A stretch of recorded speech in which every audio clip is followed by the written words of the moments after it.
रामचंद्र भगवान की जय, पवन सुत हनुमान की जय।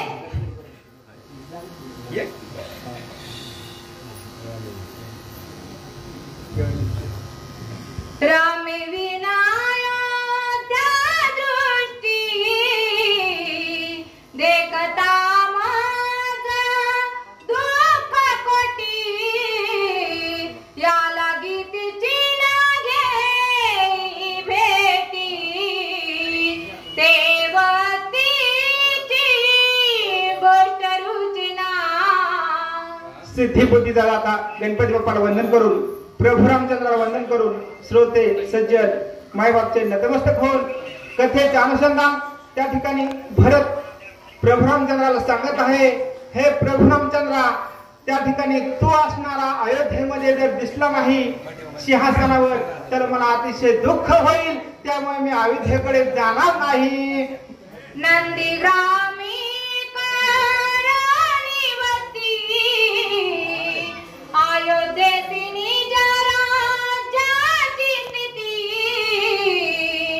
माझी अनुमती, शत्रुघ्न हाती करविना। आणि त्या ठिकाणी मी असणार अयोध्येमध्ये तू त्या ठिकाणी सिंहासनावर दिसणार नाही, त्यामुळे मला दुःख होईल, त्यामुळे मी त्या ठिकाणी अयोध्येला न जाता नंदीग्रामामध्ये राहून त्या ठिकाणी शत्रुघ्नाला आज्ञा करून त्या ठिकाणी शत्रुघ्नाकडून त्या ठिकाणी राज्यकारभार करून घेईल। श्रीराम पादुका पुढे जाना, भरत शत्रुघ्न दोघे जण, अयोध्या निज राज्य लक्षण करीती संपूर्ण पादुका। आणि त्या ठिकाणी आता प्रभू रामचंद्राला त्या ठिकाणी नमस्कार करून आता भरत आणि शत्रुघ्न असणारे आपल्या डोक्यावर पादुका घेऊन त्या ठिकाणी अयोध्येकडे आता गमन करणार आहेत। पादुकांचा प्रताप पूर्ण अयोध्येकडे पाहिल कोण, कळी काळ नोळंगती अंगवना, राजलक्षण पादुका। आणि भरत बोलत आहे, या पादुकाचा एवढा पराक्रम त्या ठिकाणी आहे की जर या पादुका माझ्या मस्तकावर जर आहेत तर त्या ठिकाणी कैकाय सुद्धा त्या ठिकाणी हे राज्य चालवताना त्या ठिकाणी माझ्याकडे येईल, त्या ठिकाणी कैकाय सुद्धा काही करू शकणार नाही। राम पादुका ऐकता करणी, यमकार येती लोटांगणी, इंद्रादिक लागती चरणी, राज्य लक्षणी पादुका। आणि या जर पादुका त्या ठिकाणी आम्ही अयोध्येमध्ये जर नेल्या तर त्या ठिकाणी येऊ, त्या ठिकाणी लोटांगण घाली त्या पादुकाकडे येईल, स्वतः इंद्रदेव सुद्धा त्या ठिकाणी या पादुकाच्या येईल। एवढ्या महान अशा पादुका माझ्या मस्तकावर आहे, त्यामुळे त्या ठिकाणी अयोध्येचं राज्य करताना मला थोडी सुद्धा भीती नाही। पादुका समर्थे सामर्थ्यता, त्या भाग्य आलिया माझ्या, त्या म्याद्रू पिला माथा, कृपावंता श्रीरामा। हे प्रभू रामचंद्रा, तू कृपावंत आहे, तुझ्या कृपामुळे त्या ठिकाणी माझ्या भाग्यामुळे या पादुका मला मिळालेल्या आहेत, त्यामुळे त्या ठिकाणी मी अतिशय आनंदी आहे असं भरत असणारा प्रभू रामचंद्राला बोलत आहे।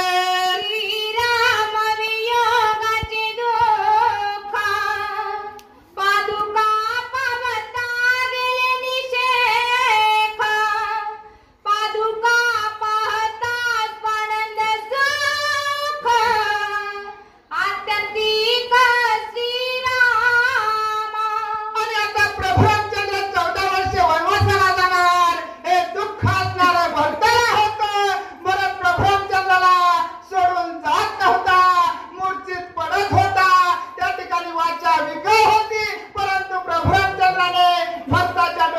पादुका दिल्यामुळे अतिशय आनंदामध्ये आता भरत असणारा त्या ठिकाणी अयोध्येकडे जाण्यास तयार झालेला आहे. तुळसी भेटे श्री रघुनाथ, तव वरी माझे चिरत, मस्तकी पादुका सतत, स्वानंद युक्त वाहिणा. आणि भरत प्रभुरामचंद्राला बोलत आहे, हे प्रभुरामचंद्रा, जोपर्यंत तुम्ही माझ्याकडे येत नाही, म्हणजे 14 वर्षे 14 दिवस असणारा तुम्ही माझ्याकडे येत नाहीत, तोपर्यंत ह्या पादुका असणाऱ्या मी मस्तकावर ठेवेन. आधी रात्रंदिवस त्या पादुकाची पूजा करेन. राम राहिला वनवासी, विसरलो त्या दुःखासी, पादुका रूपे मज पासी, अहर्निशी श्रीराम श्रीराम जय राम जय जय राम. आणि ह्या पादुकामुळे प्रभू रामचंद्र माझ्यापासून दूर नाहीत, माझ्या जवळच आहेत. रात्रंदिवस असणारा प्रभू माझ्या जवळच आहे. त्यामुळे तुम्ही वनवासाला जाता, याचं दुःख मला थोडं सुद्धा आता राहिलेलं नाही.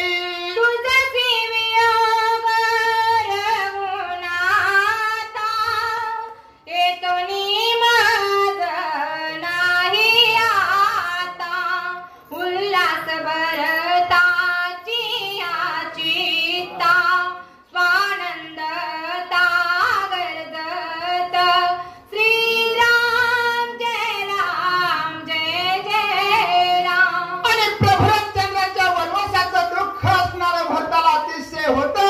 तो त्या ठिकाणी सतत मूर्छित पडत होता. प्रभू रामचंद्रापासून थोडं सुद्धा लांब जात होता. परंतु त्या ठिकाणी वशिष्ठ ऋषीने त्या ठिकाणी एक कल्पना सांगितली. त्या ठिकाणी भरत आनंदाने अयोध्येमध्ये जाईल. तू त्या ठिकाणी भरताला तुझ्या पादुका दे, कारण त्या पादुका असणाऱ्या सोन्याच्या होत्या. तो लक्ष्मण त्या ठिकाणी हातामध्ये वागवत होता. त्याचं कारण असं होतं की प्रभू रामचंद्राने पायामध्ये त्या ठिकाणी पादुका घातल्या नव्हत्या, कारण प्रभू रामचंद्राला जगजीवाचा उद्धार, त्या ठिकाणी वृक्षाचा पक्षाचा अनेक उद्धार करायचा होता. त्यामुळे तो त्या ठिकाणी लक्ष्मण ह्या पादुका वागवत होता. त्या पादुका असणाऱ्या भरताला प्रभू रामचंद्राने दिलेला आहे. अतिशय आनंद असणारा भरताला झालेला आहे. ऐकोणी भारताचे वचन, श्रीराम झाला सुख संपन्न, दोघांनी दिले आलिंगन, भरत शत्रुघ्न सुखरूप. आणि आता त्या ठिकाणी भरत असणारा पादुका घेऊन अयोध्येमध्ये निघालेला आहे. हे प्रभू रामचंद्राने बघितलेलं आहे आणि प्रभू रामचंद्राला अतिशय आनंद झालेला आहे. मला एवढेच विनंती करायचं आहे, त्या ठिकाणी प्रभू रामचंद्र, लक्ष्मण, भरत, शत्रुघ्न भावाभावाचं इतकं प्रेम आहे. कारण त्या ठिकाणी मी पोलीस पाटील आहे. फक्त पोलीस स्टेशनला त्या ठिकाणी भावाभावाचीच भांडणं होत असतात. एवढ्यातून एवढ्या त्या ठिकाणी या कांडातून एवढाच त्या ठिकाणी बोध घ्यायचा आहे. त्या ठिकाणी भावाभावासंग कुणीही त्या ठिकाणी भांडू नका.